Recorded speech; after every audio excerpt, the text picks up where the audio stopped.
All right, we're gonna hive some bees here. It's a little windy. So what I've done is filled this division board feeder with sugar. And then this is just water with lemongrass oil in it. And I'm gonna probably pour a gallon.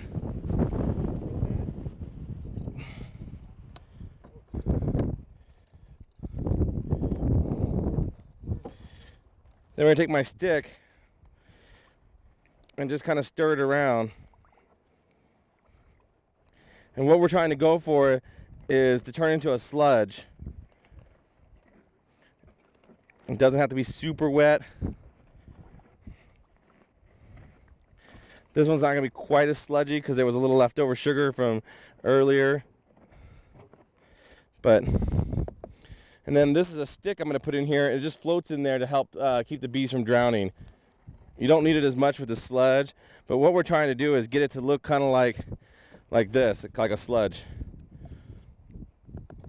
Once it's like that, just take this, and we'll just stick this in here like this.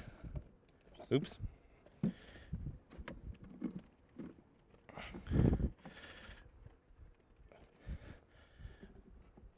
We're gonna put it in like that. So what I've got here is one frame of honey and empty brood spots and some more empty slots for them to lay.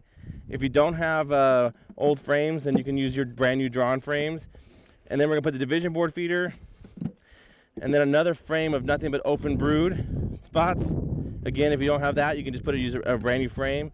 And then I've got a frame full of wax, or honey, sorry. And I'm just gonna scratch it. They tend to start using it faster if you kind of open it up a little bit.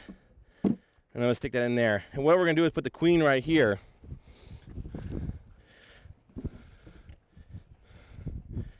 So here's a 3-pound package of Italian bees. And I'm just gonna, it's a little, you can spray them if you want, and just, all we're doing is doing a light spray. It just kind of keeps them a little calm. Keeps them so they don't fly around. The next thing we're gonna do is we have to get this queen out of here. In order to get her out, we have to slide her out and take this can up.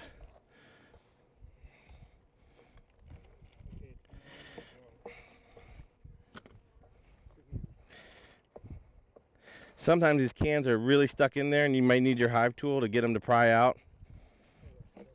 So we're just gonna pull it up like this. It looks pretty free. If it looks pretty free, then you can get ready for the next step. And what I do is I just hold the can, hold the box, and you just drop it down. And what you're doing there is knocking all the bees off the can so that you can pull it out and hopefully not have a pound of bees come out.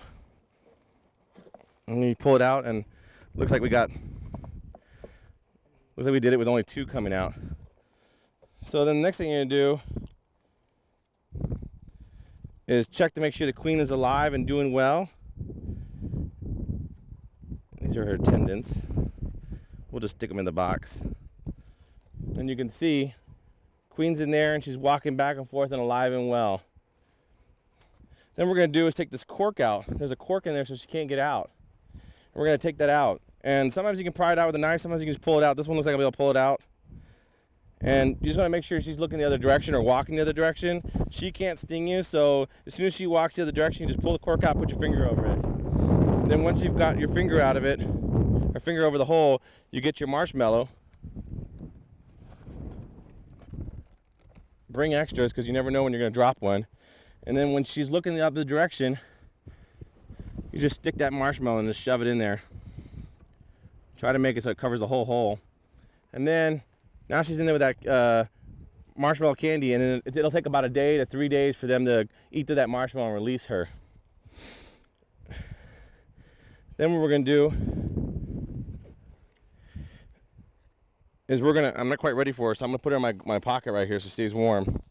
And I'm just getting a couple pieces of tape. And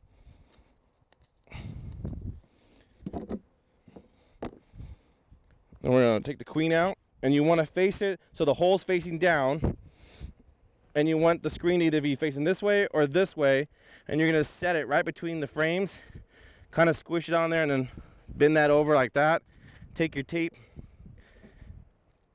A lot of times you just push it together, it'll stay there, but it's nice to have the tape just for a backup. Then what we're gonna do, I'm gonna get my pollen patty out. I'm just gonna stick it right about here.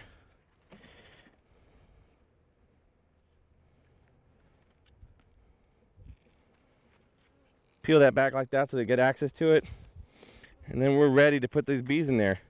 So they're looking like they're all on the bottom. What I did is put a couple of these like little blocks, 2 of them on there, and I put them at the bottom so that when I shake the bees out, there's gonna be some on the bottom. This way I can just set the bee box on top of there, and I'm not setting on top of squishing any bees. And one other thing I'm gonna do before I shake the bees in there, I'm gonna make sure this entrance introducer is in there. There's the hole. And I'm gonna get some grass and shove it in this front hole here, and there's a little grass right here in this hole, and that'll keep them in there for the night so they get used to their home, and they'll pull that out tomorrow. You probably don't even need gloves for this, but so then I'm just gonna take this can off. And then I like to shake a little bit of bees on the queen so they can find her. And then I'm gonna stick this right in there like this. And then we'll put this cap on top, the inner cover, and put the lid on. And we just hived our bees. So then what I'll do is tomorrow I'll come back and I'll take that box out, and if there's any bees still in it, I'll shake them out with the rest of the hive, and then I'll bring a couple extra frames and fill those slots up, and then we'll leave them alone for about 6 or 7 days, and then we'll come back and check the queen and see if she's been released. If she hasn't been released, then we'll release her. If she has been released, then we're good to go. And that's how you hive your bees.